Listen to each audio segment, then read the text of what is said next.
안녕하세요. 2025년 상반기 콜카 개발협력 경험 공유 프로그램 함께하고 계신 여러분 감사합니다.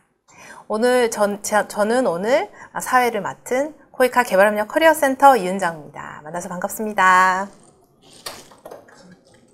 네, 오늘은 개발협력 커리어와 대학원 사이 최적의 타이밍과 선택은 이라는 주제로 진행을 해보려고 하는데요. 개발협력 분야 취업을 준비하시는 분이라면 대학원 한 번쯤 고려하고 계실 것 같습니다. 그 중에서도 가장 고민되는 부분이 언제 석사과정을 할 것인가 하는 부분인데요. 경력 전에 혹은 후 혹은 병행 이 사이에서 고민 중이신 분들이 오늘 행사를 통해서 많은 정보들 얻어가셨으면 좋겠습니다. 본 행사는 1부와 2부로 진행이 될 텐데요. 1부는 패널 분들의 학위, 직무, 경력개발 과정들을 공유하고 그리고 공통 질문에 대해서 패널별 답변을 또 들어보는 시간 가지려고 하고요. 2부에서는 또 사전 그리고 현장 질문에 대한 응답과 소통의 시간으로 만들어 가겠습니다. 아울러 채팅창은 언제든지 열려 있으니까요. 자유롭게 궁금한 부분들 남겨주시면 2부에서 한꺼번에 모아서 답변 드릴 수 있도록 하겠습니다. 네, 그러면은 이제 시작을 본격적으로 해보려고 하는데요. 오늘 함께 해주실 패널 세 분 소개부터 진행하겠습니다.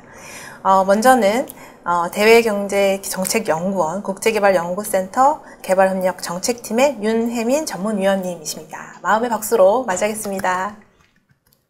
안녕하세요. 네. 네, 다음으로는 한국개발전략연구소 라오스 사무소 배동진 부PM님이십니다. 안녕하세요. 마지막으로 한국국제협력단 아프리카 1팀 이아림 대리님이십니다. 안녕하십니까. 네, 이제 좀 시작을 해보려고 하는데요. 1부는 각기 다른 시점과 방식으로 학업과 커리어를 병행하거나 전환하신 세 분의 패널들의 이야기로 꾸며보려고 합니다. 간단한 자기소개와 함께 어떤 고민과 선택의 순간이 있었는지 들어보도록 하겠습니다. 첫 번째는 대외경제정책연구원 윤혜민 연구원님의 이야기로 시작해 보도록 하겠습니다. 네, 안녕하세요. 저 소개받은 윤혜민입니다. 말씀해 주신 대로 저는 지금 대외경제정책연구원 국제개발연구센터에서 근무를 하고 있고요. 사실 대외경제정책연구원이라는 곳을 들어보신 분도 계실 거고 좀 처음 들어보시는 분들 계실 것 같아요. 그래서 저희 기관에 대해서 간략하게 소개를 드리려고 합니다. 이제 연구원 명칭이 너무 기니까 앞으로부터는 이제 키앱이라고 할게요. 그래서 저희 키앱은 이제 정부 출연금으로 운영되는 공공연구원, 국책연구원입니다. 그래서 경제인문 사회연구에 소속된 26개 기관 중에 하나고요. 저희는 이제 1989년에 설립되어서 이제 세계 경제 관련 문제를 조사, 연구, 분석하는 그래서 이제 국가의 대외 경제 정책에 이바지하는 그런 이제 비전을 가지고 있습니다. 이제 국제 개발 관련해서는 저희가 2008년에 국책연구원 최초로 ODA 팀을 신설했고 그 이후에 2020년에 국제개발협력센터라고 조금 더 이제 증편을 했어요. 그래서 인원도 더 이제 채용을 하고 그래서 제가 그 이듬해인 21년도에 키앱에 입사를 하게 되었습니다. 그리고 현재는 이제 좀 저희가 연구를 더 중점적으로 수행한다는 측면에서 국제개발연구센터라고 명명을 하고 지금 업무를 수행하고 있습니다. 그래서 이제 국제개발연구센터는 여기 제가 이렇게 빨간색으로 표시를 해놨는데요. 저희 주요 업무는 당연히 뭐 ODA, 국제개발협력정책 평가랑 연구가 되겠고요. 뭐 다른 사례, 그러니까 공여국 사례들, 뭐 그런 동향 같은 비교 연구도 하고, ODA 개발 협력 성과에 관한 실증 연구, 그리고 기후 변화, 디지털 전환, 뭐 AI 이런 관련된 이제 글로벌 협력 의제에 관련된 연구도 수행하고 있습니다. 그래서 제가 키앱에서 무슨 업무를 하냐라고 좀 소개를 드리면, 이제 앞서 말씀드린 대로 우리나라 ODA 그리고 개발협력 정책에 관련된 연구조사를 담당을 하고 있고요. 이제 여기 보시다시피 뭐 세미나나 행사 이런 것도 같이 기획을 하고 있고, 제가 이제 2023년에는 국무조정실의 국제개발협력본부에 파견이 되어서 좀 그 ODA 정책을 수립하는 데 일선에서 좀 지원을 하고 그렇게 정책이 어떻게 실제로 수립이 되는지 그런 과정들을 지켜보기도 했습니다. 그래서 제 업무는 이렇게 소개를 드릴 수 있을 것 같고, 제가 사전 질문을 조금 보니까 이런 연구원에 관심이 있으신 분들이 좀 계신 것 같아요. 그래서 연구원의 장단점, 그리고 연구원이 되려면 어떤 역량들이 필요한지 잠깐 말씀을 드리겠습니다. 일단 말씀드린 대로 저희 연구원은 이제 민간 연구원도 있지만 저희 연구원은 국책 연구기관이기 때문에 정부의 정책 방향과 맞닿아 있는 업무를 하고 있다고 보시면 될 것 같아요. 그래서 국가 정책에 이바지한다는 보람도 있는 반면 내가 정말 개인적으로 관심이 있는 그런 주제를 이렇게 아주 주도적으로 좀 수행하기에는 어려운 경우도 있어요. 그러니까 예를 들면 뭐 내가 젠더 기반 폭력에 관심이 있는데 저희 연구원은 조금 그런 대외 경제 정책에 이제 중점이 되어 있다 보니까 그런 연구를 제가 더 많이 수행할 수는 없겠죠. 하지만 이제 정부 정책에 제가 정부 정책이 어떻게 수립이 되고 그 과정에 제가 이제 좀 기여를 한다는 점에서는 좀 의미가 있는 업무인 것 같습니다. 그 다음으로는 이제 저희가 박사급도 채용을 하고 있고 석사급 연구원도 채용을 하고 있는데 이 석사급 연구원들은 대체로 연구 관리, 그러니까 PM 책임자를 하지는 못하고 보통은 이제 연구 지원 업무를 많이 하고 있으나 저희 연구원 같은 경우에는 이제 내부 자료, 뭐 현안 자료 그런 거 같은 경우에는 석사급 연구원도 책임을 가지고, 그러니까 연구 책임자로서 이제 주도를 해 나갈 수 있는 좀 그런 특징도 있기는 합니다.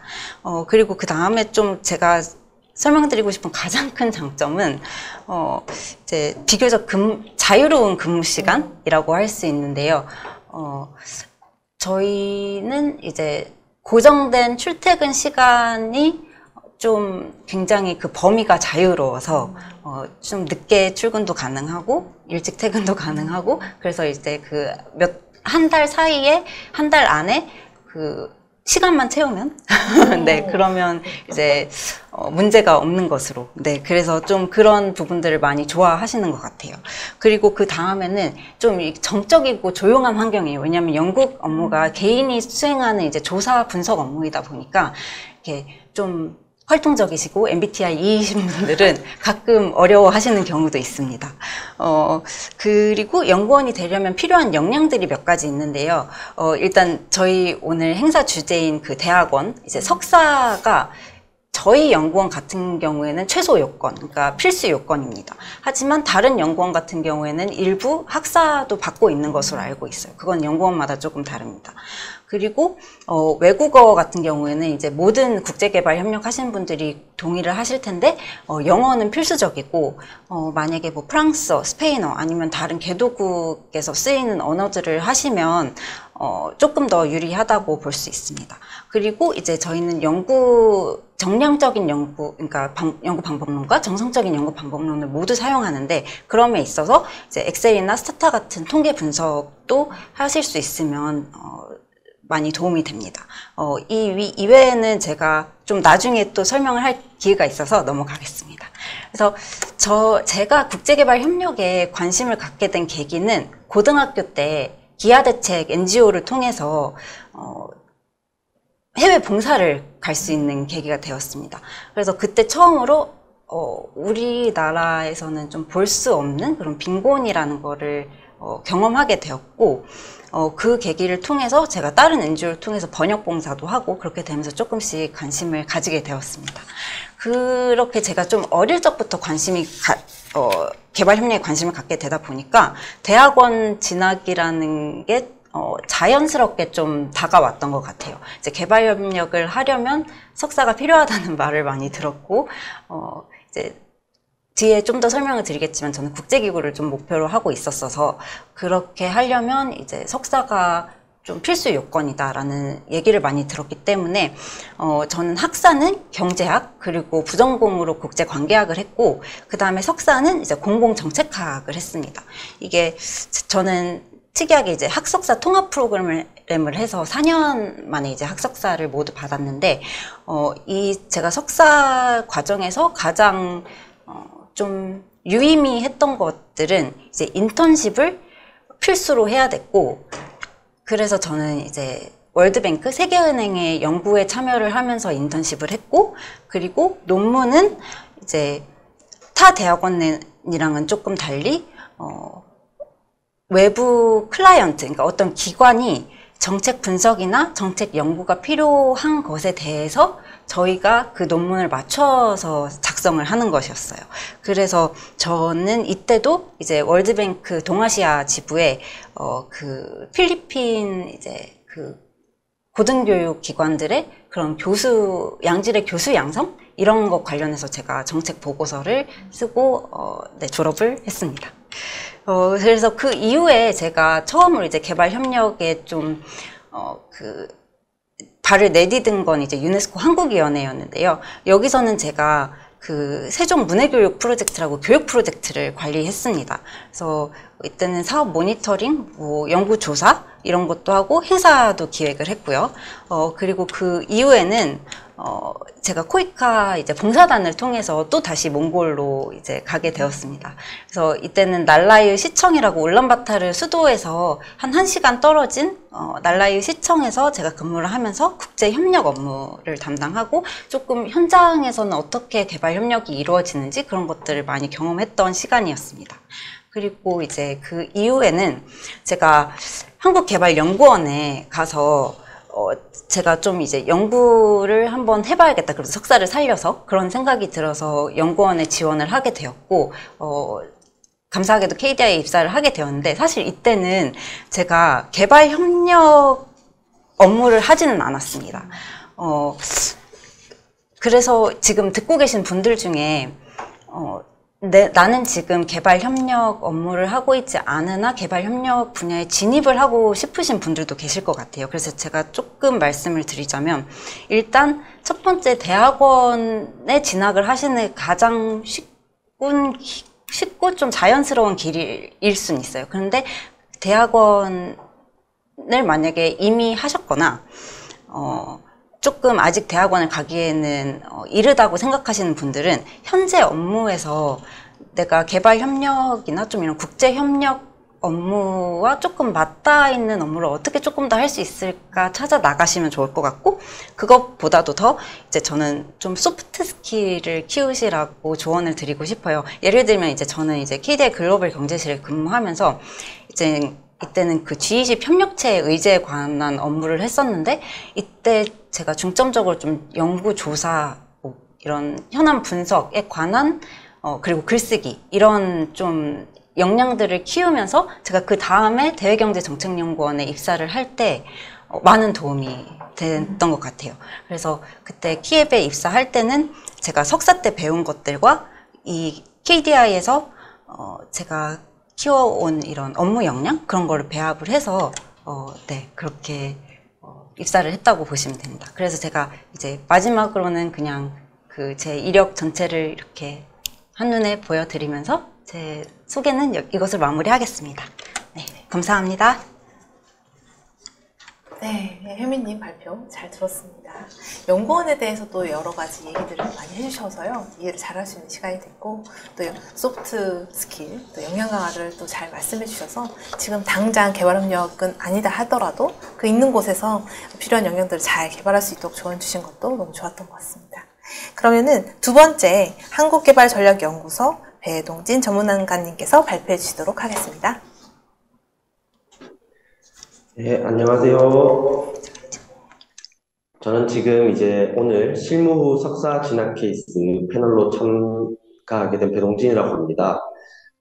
현재 라오스에 있는데요. 한국개발전략연구소 KDS에 이제 현장 총괄로 일하고 있고요. 코이카 라오스 농촌 종합개발 사업을 담당하고 있습니다. 라오스에 온 지는 이제 1년 반 정도 되었고요. 제가 지금 PPT에 제 이력들을 간략하게 쭉 적어놨는데, 저는 대학교 때 이제 장기 배낭 여행을 다니면서 특히 인도 네팔에서 극심한 빈곤을 많이 목격을 했고, 그때 당시에는 이 불평등을 조금이라도 좀 줄일 수 있고 그들에게 도움이 될 수 있는 일을 평생 직업으로 삼아야겠다라는 생각을 했었어요. 그래서 마침 저는 이제 농업경제학을 전공을 하고 있었고, 그래서 이것저것 일을 좀 해보다가 농업 지원이 정말로 유의미하고 개발도상국의 근본을 지원해 줄 수 있는 정말 좋은 방법 중 하나라는 걸 느꼈고요. 그래서 앞으로도 평생 이제 농촌 농업 개발 활동가로 살아가는 게 저의 이제 커리어적인 꿈입니다. 그래서 많은 분들이 참석해 주시고 있는데 저의 미약한 학력과 경력을 다 소개하기는 좀 부끄럽긴 하지만 간단히 제 학업과 커리어를 소개해 보도록 할게요. 학사는 이제 충남대에서 농업경제학을 공부를 했고요. 사실 좋은 학생은 아니었던 것 같아요. 항상 알바를 정말 많이 했고 공부할 시간이 좀 부족했었어요. 그래서 항상 석사에 대한 꿈이 있었는데 공부를 좀 더 하고 싶었던 마음이 계속 있었거든요. 학사 때 공부를 제대로 못해서. 그래서 이제 석사는 그런데 그때 당시에 초년생 때는 모아둔 돈이 없어서 꿈을 꾸기가 좀 어려웠고요. 그래서 여러 가지 인턴들을 좀 많이 했는데 어, 인턴까지 다 합산해서 한 3년 정도 일을 하고 나서 이제 석사에 진학을 하게 됐고요. 독일의 괴팅엔 대학이라는 이제 곳에서 농촌 개발 경제학을 공부했습니다. 주요 경력 분야는 오른쪽 보시면 이제 한국 정부 기관에서 대체로 일을 했고요. ODA 현장에서만 일을 했습니다. 그래서 이제 대부분은 개발도상국에서 현장에서 일을 했고, 농촌 농업 개발 관련된 이제 발굴 기획, 그리고 프로젝트 관리, 그리고 농업 연구 관련된 이제 사업들을 이제 농촌진흥청이나 아니면 한국농촌공사에서 이제 실무를 많이 경험을 했고요.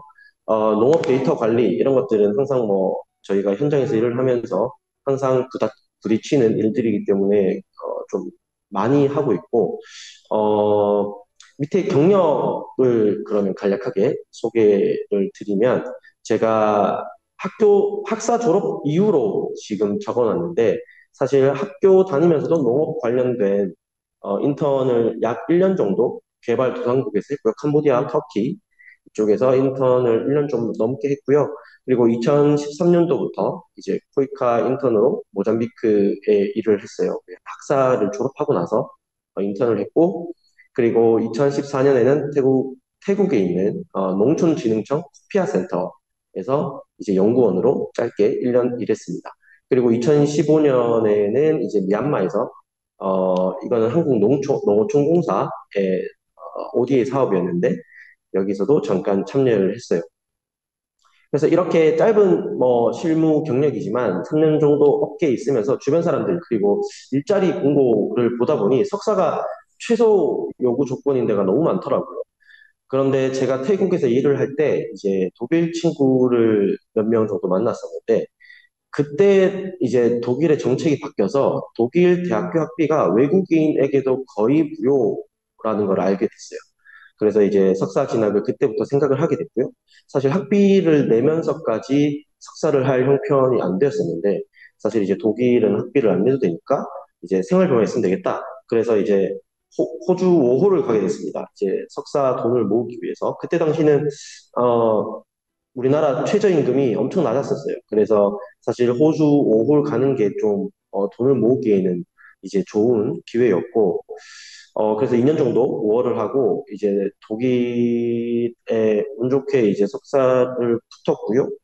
그리고, 이제 독일 석사를 마치기 위해서 논문을 썼어야 되는데, 2020년도에 제가 운 좋게 석사 논문 펀딩을 좀 크게 받아서 이제 박사급들 2명이랑 도미니카 공화국을 가게 됩니다. 근데 이때 다들 아시다시피 이제 코로나가 터져가지고 저희 연구가 사실 더 이상 진행을 하지 못하게 되는 상황까지 됐거든요. 근데 저는 졸업을 꼭 빨리 하고 싶었기 때문에 어떻게 알아보다가 이제 도미니카 공화국 코피아 센터에 또 취직을 하게 돼요. 그래서 도미니카 공화국에서 결론적으로는 석사 논문을 마치지 못했지만 코로나 때문에 통금이 너무 심했었어가지고 사실 밖에를 나갈 수가 없었거든요. 그래도 일을 조금씩 하면서 이제 돈도 벌면서 이제 석사를 어느 정도 다시 다른 주제로 석사를 준비를 하게 됐고요.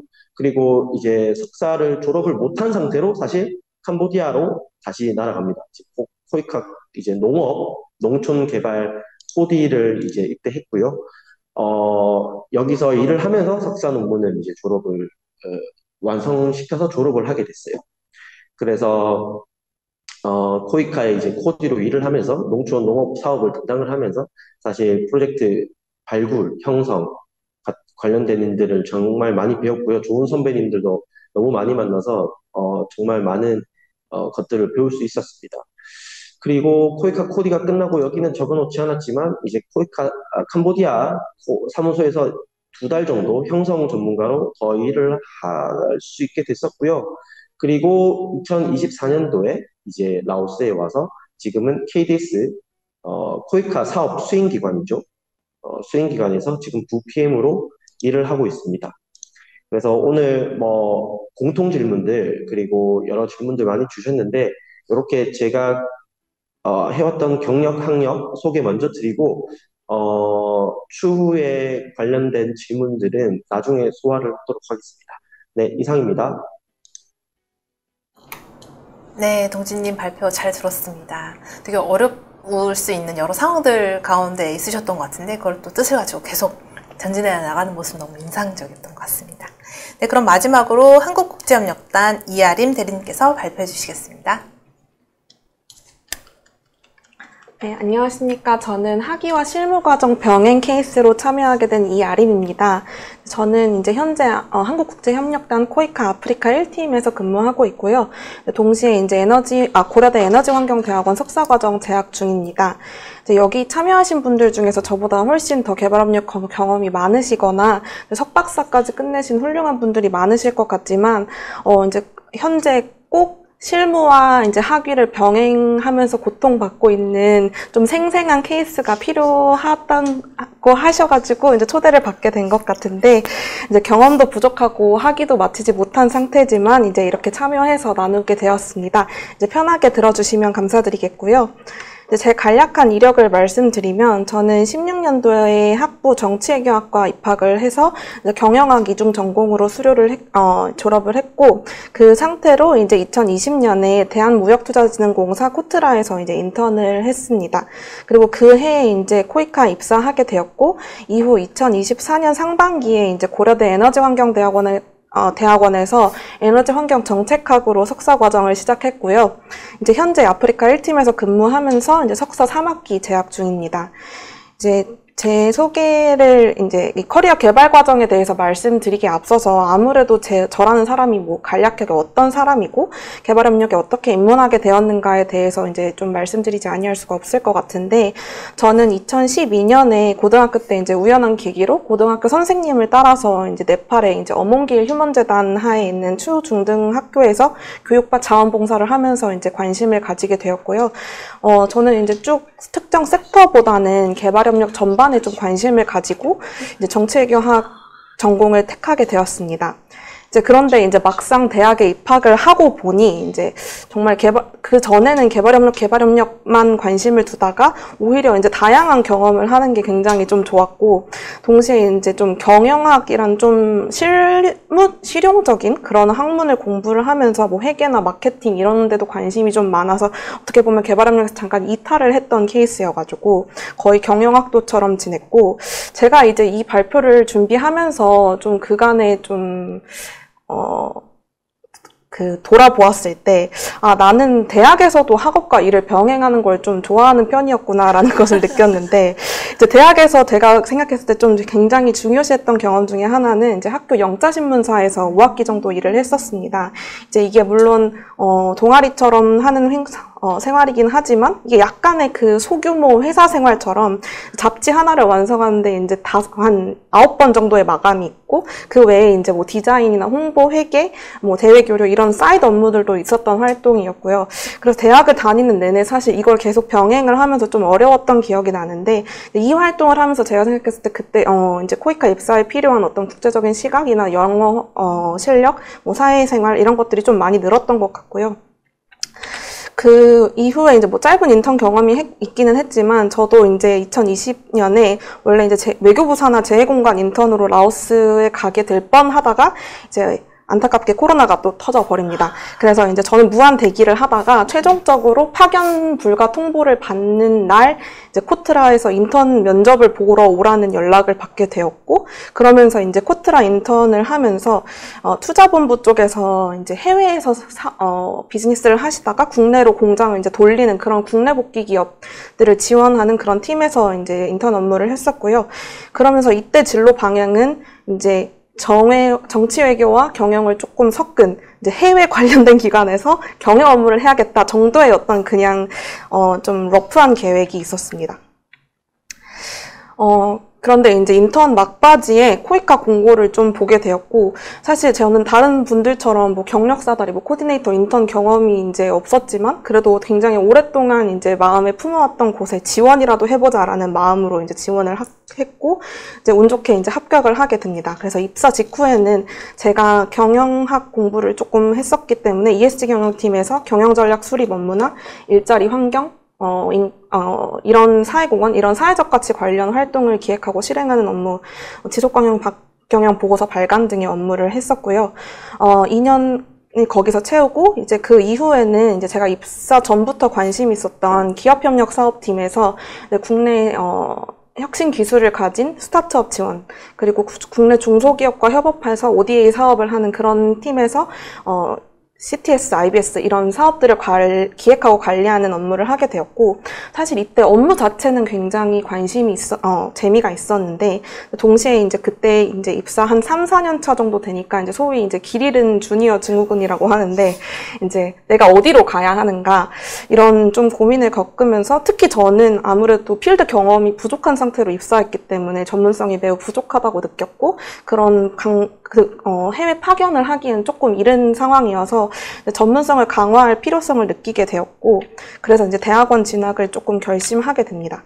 그래서 진학 사유는 아까 말씀드린 것처럼 직무 외적인 조금 동기부여가 필요했고, 동시에 이제 저는 개인적으로 이제 오래전부터 대학원 진학을 마음에 두고는 있었습니다. 그래서 사람이 공부를 그래도 10몇 년을 하는데 내 이름으로 된 논문 하나는 DBP 하나 키스에 남기겠다라는 마음을 오랫동안 품고 있었고, 그래서 이제 언제 가느냐의 문제이긴 했었고, 이제 전공 선택의 배경은 이제 전 지금 에너지 환경 정책학을 공부하고 있는데, 이제 아까 그 강대우 팀장님 말씀 주신 것처럼 정말 이제 제너럴리스트로서 개발 협력학이냐 아니면 섹터 전문성이냐, 이건 정말 저도 고민을 많이 했던 부분이고, 그렇지만 제가 이제 학부 전공도 어떻게 보면 좀 제너럴한 편이고 하고 있는 업무도 좀 제너럴리스트로서 하고 있다 보니 좀 섹터 전문성을 강화해서 좀 무기를 하나 가지고 싶다라는 마음도 있었고, 또 이제 제가 기존에 하고 있던 학부 전공이나 이제 기존에 하던 ESG 업무, 기업협력 업무랑도 좀 연관성이 있다고 생각했고, 좀 결정적으로는 제가 당시에 담당하고 있던 이제 에너지 사업이 있었는데, 다른 분야 사업들은 그래도 좀 보면 이해가 가는데 에너지 분야 사업은 전기에 대한 이해가 없으니까 너무 좀 어렵다는 생각이 들었습니다. 그래서 이제 이 사업을 정말 잘 해보고 싶다는 마음이 들어서 이제 전공으로 택하게 되었습니다. 네, 뭐 홍보는 아니지만 제가 다니고 있는 대학원을 간략히 소개를 드리면, 대학원 특징이 인문사회 계열과 자연과학의 융복합을 추구하고 있고, 그래서 교수님도 인문사회와 자연과학이 반반 정도, 학생도 반반 정도 이렇게 되어 있고, 전문대학원이기 때문에 이제 풀타임 학생도 절반 정도, 또 파트타임 학생도 절반 정도 있는 그런 좀 학교고요. 이제 한국과학기술연구원이랑 연계가 되어 있어서 좀 연구과제라던가 연구원과의 협력 체계가 좀 잘 갖춰져 있고, 네, 그리고 전공 같은 경우에도 제가 하고 있는 에너지 환경 정책 외에 이과분들이 좀 선호하실 만한 뭐 신재생 에너지라던가 첨단 환경과학 등의 전공이 좀 다양하게 있습니다.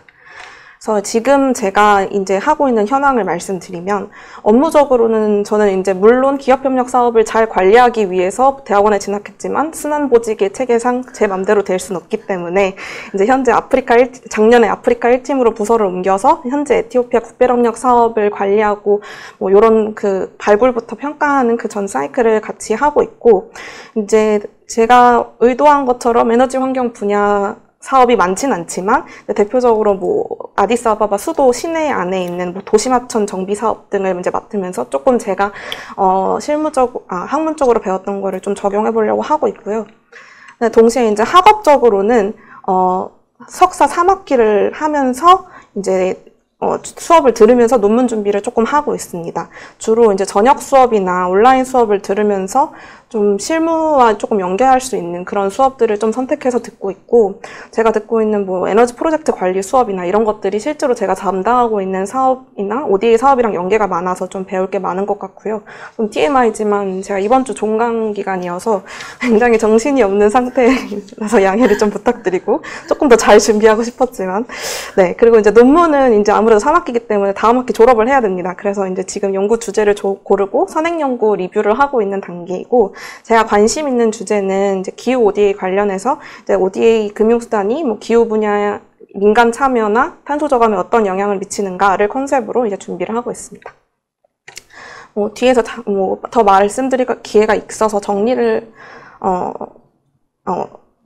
다시 말씀드릴 기회가 있겠지만, 실무 학위 병행의 장단점 간략히 말씀드리면, 장점은 이제 업무 외 동기부여, 활력이 됩니다. 업무만 하다가 좀 다른 데 가서 좀 새로운 걸 배우는 것 자체가 굉장히 활력이 되고, 저는 이제 파트타임 학생들이랑 수업을 많이 듣게 되는데, 같은 대학원 내에서도 좀 다양한 분야의 전문성을 가지고 계시는 분들과의 네트워킹 기회를 얻을 수 있고, 일례로 제가 이제 회사 안에서 환경 동아리 활동을 하고 있는데, 그 활동을 하면서 저희 대학원에 계시는 환경 분야 전문 기자님을 초청해서 회사에서 좀 강연을 했었고, 그러면서 이제 그 코이카 분들도 좀 환경에 대한 지식을 넓히면서 이제 좀 되게 만족도 높은 그런 반응이 있었어가지고, 이런 좀 다양한 시너지를 얻을 수 있다는 게 이제 좀 장점인 것 같고, 이제 마지막으로는 이제 이론과 실무의 시너지를 꾀할 수 있다. 그래서 이제 실무적으로 경험한 것들을 좀 학문적으로 체계화하고 학문적인 지식을 또 실무에 적용할 수 있는 그러한 장점이 있다고 생각이 되고,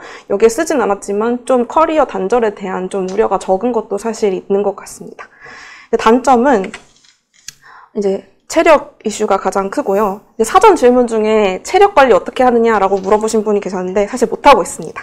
그래서 이제 밤을 새는 그런 일들이 자주 있고, 그리고 이제 뭐 경제적으로도 사실 뭐 조교 활동이나 정부 과제 같은 것들 참여하거나 그런 뭐 아니면 장학금을 받거나 이런 것들이 이제 지원이 없고, 이제 회사 지원 외 기회를 이제 노려야 되는 부분이 있기 때문에 특히 사립은 굉장히 비싸고, 그래서 이제 등록금 부담이 있다는 게 있고, 근데 심리적으로도 사실 좀 이 부분이 큰데, 연구에도 업무에도 100% 몰입을 할 수 없다는 그런 생각이 들면서 자책하게 되는 경우가 있을 때가 있고, 이제 마지막으로는 이제 연구자로서 접근하는 방식과 이제 실무적으로 경험하는 사고 방식 자체가 좀 다르기 때문에 이런 사고의 충돌이 좀 일어나는 경우를 저뿐만 아니라 다른 이제 파트타임 대학원생들 도 많이 겪는 걸 봤습니다. 그래서 이런 부분을 이제 좀 뭐 스위치를 껐다 켰다 하는 게 조금 어렵다는 생각이 들고, 이제 요게 이제 일단 제가 준비한 발표고, 추가적으로 좀 질의응답 통해서 더 많은 도움 드릴 수 있었으면 좋겠습니다. 네. 아르님 발표 잘 들었습니다. 지금 홀로 지금 아직 석사 과정 중인 분이신데요. 생생한 얘기들 많이 전달해 주실 것 같아서 너무 기대가 됩니다. 그리고 장단점까지 이제 일목요연하게 정리를 해 주셔가지고 많은 도움이 된 것 같습니다. 자, 패널 세 분의 학위와 경영개발 과정을 들어볼 수 있는 시간이었고요. 그러면 이제는 저희가 준비한 공통 질문부터 시작을 하도록 하겠습니다. 자, 공통 질문 첫 번째 질문입니다. 대학원 진학을 고려하게 된 계기와 더불어 진학에 있어 전공과 해당 시점을 선택하신 이유가 있을까요? 라는 그런 질문인데요. 질문을 혜민님, 동진님, 그 다음에 아린님 순서로 한번 답변을 해주시면 좋을 것 같습니다. 먼저는 혜민님입니다. 네. 참 많은 분들이 이제 고민을 하시는 그런 주제일 것 같아요. 근데 이제 저는 앞서 소개에서 말씀드렸듯이 고등학생 때부터 개발 협력에 관심이 있었고, 제가 목표를 하는 곳이 최초에는 국제기구였는데, 이제 국제기구는 인턴십 공고만 보더라도 석사라는 그 요건이 있는 거예요. 그래서 그럼 나는 그냥 무조건 석사를 해야겠구나라는 생각이 너무 자연스럽게 들어서, 그래서 학부는 이제 경제학을 했지만 석사는 이제 조금 더 실무적인, 그리고 개발협력과 가까운 그런 이제 전공을 하고 싶다는 생각도 들었습니다. 근데 마침 이제 제가 그런 것들을 고민하고 있을 때 저희 학교에 이제 학석사 통합 프로그램으로 공공정책대학원이 생긴 지 한 2, 3년 정도 된 시점이었어요. 그래서 제가 다른 프로그램들도 다 알아보다가 저는 사실 석사에서 배우는 것도 중요하지만 이제 석사 학위라는 그 자체도 필요했고, 그리고 또 좀 더 빠르게 석사를 해서 그 다음에 내가 현업에 어떻게 빨리 더 뛰어들 수 있을까, 이런 것들을 모두 고려를 했던 것 같아요. 그래서 이제 그 학석사 통합 프로그램에 지원을 해서 운이 좋게도 합격을 했고, 그렇게 제가 대학원에 진학을 하게 되었습니다. 그리고 그 정책학을 선택한 이유는 아까 말씀드렸듯이 이제 경제학이랑 제 부전공인 국제관계학은 굉장히 좀 이론적인 학문이라고 할 수 있을 것 같아요. 근데 반면에 정책학은 좀 그 실용적이고, 그리고 무엇보다 이제 개발에 다양한 주체가 있는데 그 어떤 국가의 정책이나 프로그램이 어떻게 그 국가 주민들에게 더 나은 삶을 제공할 수 있는지, 이런 것들을 좀 제가 배워보고 싶었습니다. 그래서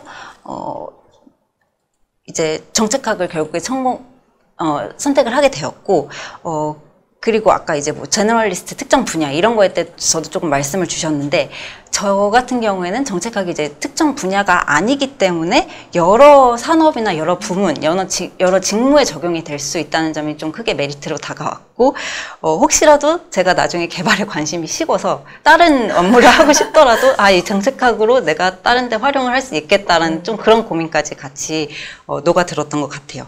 네. 네, 아주 큰 그림을 그리고 계신 걸 확인할 수 있었습니다. 네, 다음은 동진님 말씀 한번 들어보겠습니다. 네, 저 같은 경우는 대학원 진학을 고려하게 된 계기가 세 가지 정도 있는데요. 첫 번째는 앞서 말씀 주셨다시피 이제 실무를 하면서 주변 업계 사람들을 보면서, 그리고 일자리 공고를 특히나 보면서 최소 석사를 요구하는 데가 거의 대부분이었고요. 그리고 향후에도 전문가는 박사급이 되어야 진짜 전문가라고 불러주거든요. 아무리 일을 잘해도.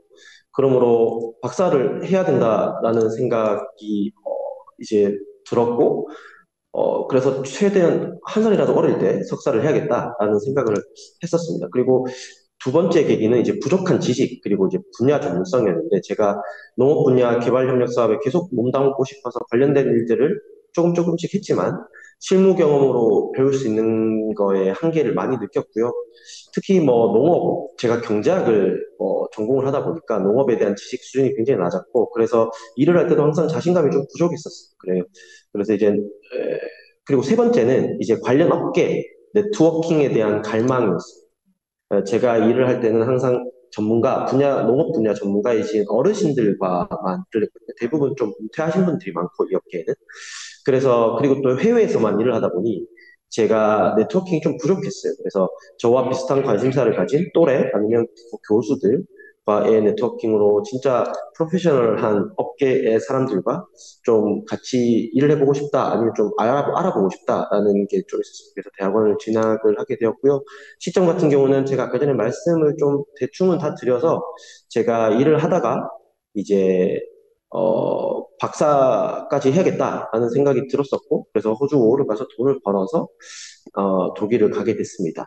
그리고 전공 같은 경우는 독일 내에서만 찾다 보니까 저 같은 경우는 이제 좀 한정적이었어요. 근데 제가 졸업한 이 석사 프로그램은 엄청 실질적인 것들을 좀 많이 가르치는 곳이었고, 뭐 워크샵 아니면 세미나 같은 것들을 위주로 좀 많이 하는 곳이었습니다.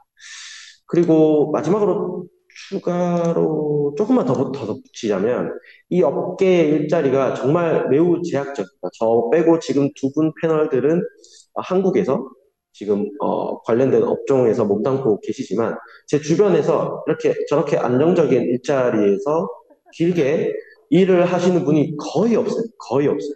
그러면 이제 이거를 극복을 하려면 사실 분야 전문성이 있어야 된다라는 생각이 들고요.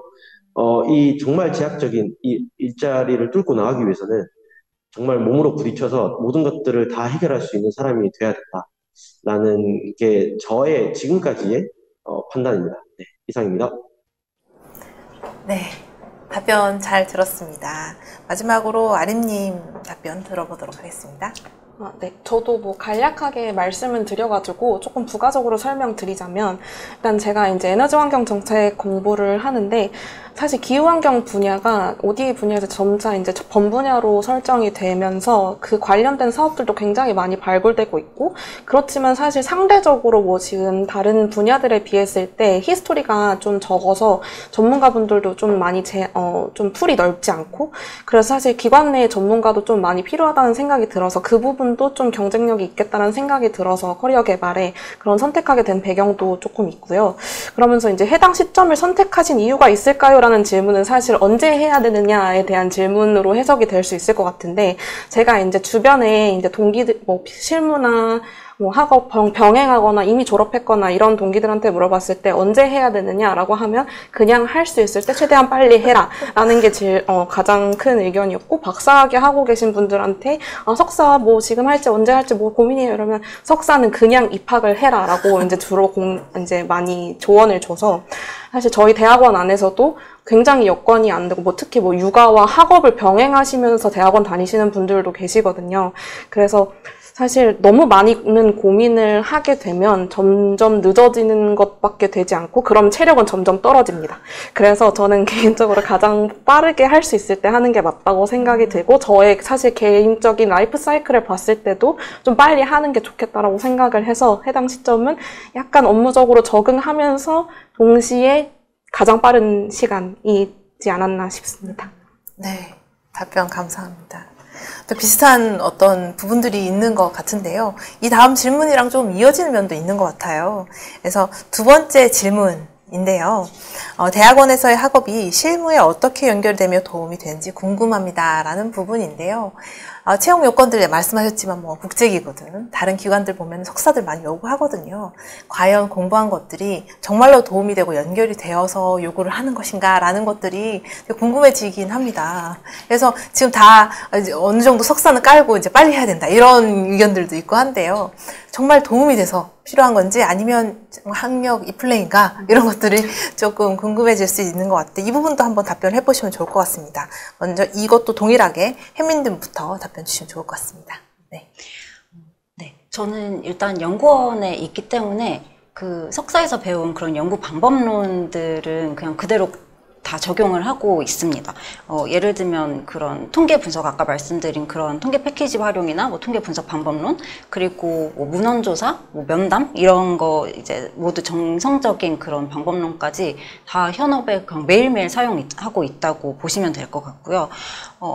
그 다음으로 이제 제가 가장 많이 하는 게 이제 글쓰기인데, 저희가 정책 보고서, 연구 보고서 이런 걸 많이 쓰다 보니까. 근데 제가 이제 정책학 석사가 아까 제 학과랑 가장 달랐던 점이 실용적이라고 말씀을 드렸는데, 그 실용적이었다는 것의 의미가, 저희 그 과목 중에 이제 특정 이슈나 정책 요약을 해서 그거에 대한 이제 대응 방안을 제시하는 그런 정책 보고서를 거의 한 2주마다 한 번씩 매일 그렇게 주기적으로 쓰는 그런 과제들이 굉장히 많았습니다.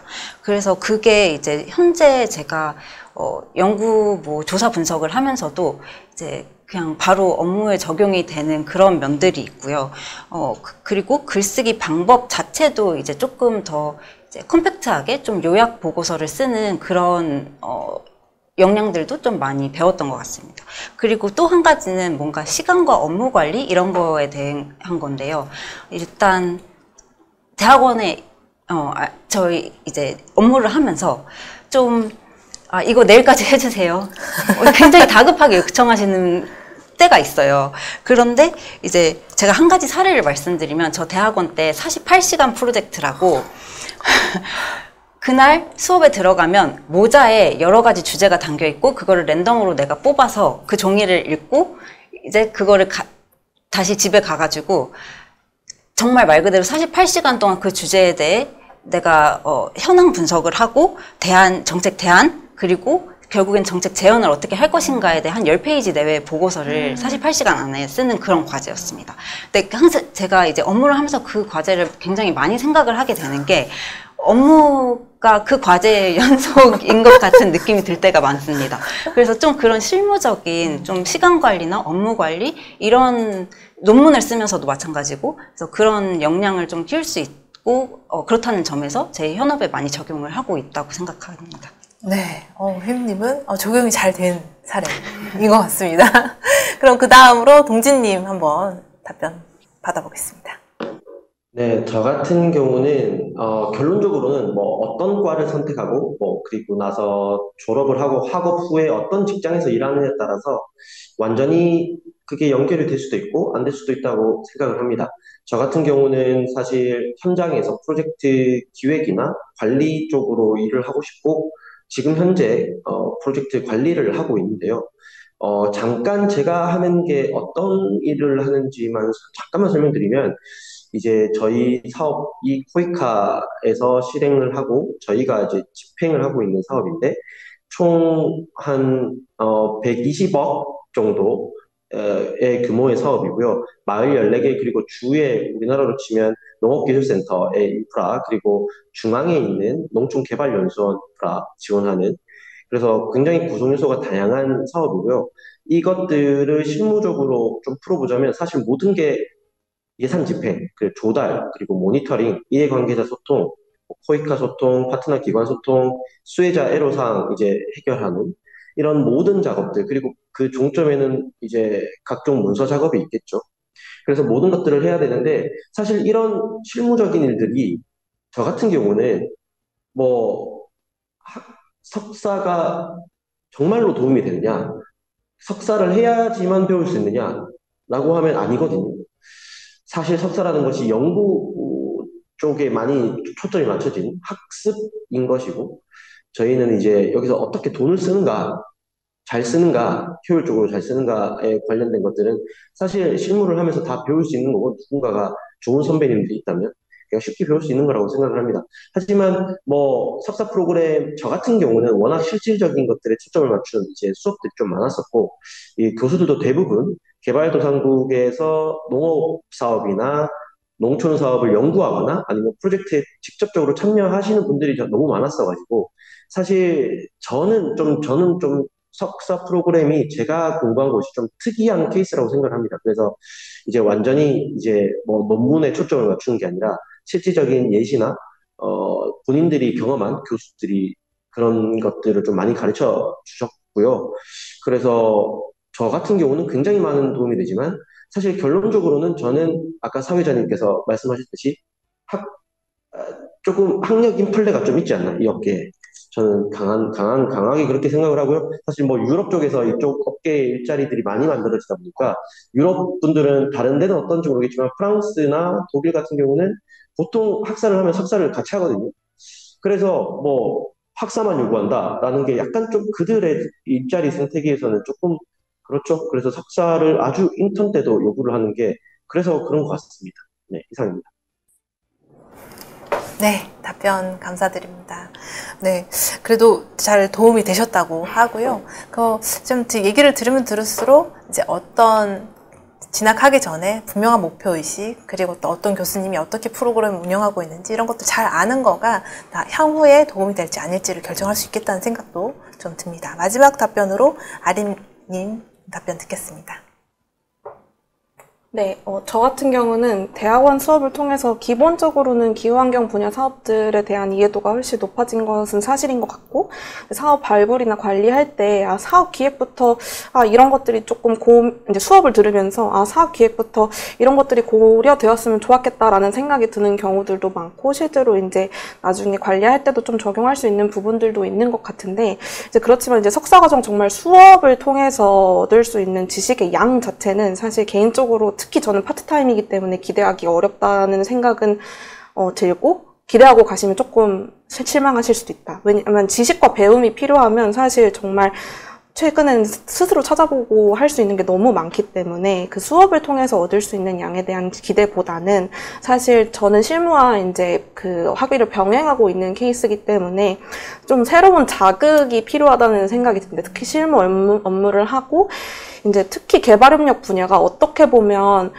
최신의 기술이나 트렌드에서 되게 멀어지기 쉬운 분야라고 생각이 들거든요. 개도국에서 이제 뭐 예를 들어서 예전에 이제 뭐 적정 기술이나 이런 얘기들 되게 많이 했었고, 그렇기 때문에 굉장히 멀어지기 쉬운데, 이제 이 대학원을 다니면서 좀 새로운 연구나 뭐 다양한 전문성을 가진 분들을 만나면서 좀 뒤처지지 않기 위해서 좀 자극을 많이 받는 것 같고, 좀 비슷한 에너지 환경이라는 카테고리 안에 묶여 있지만 좀 뭐 되게 다양한 분들이 많이 계시거든요. 사기업 분들, 뭐 발전소 되게 많은 뭐 기자분들 되게 많기 때문에 좀 이 업계에서는 이런 논의들이 오가고 있구나. 그럼 나도 조금 찾아봐야지. 이런 생각이 드는 게 어떻게 보면 실무 업무를 하는데도 좀 활력이 된다고 생각이 듭니다. 네, 답변 감사합니다. 아무래도 이게 지식적으로 늘어나는 것 외에 네트워킹을 통해서 얻는 그런 다양한 경험들과 지식들도 있는 것 같습니다.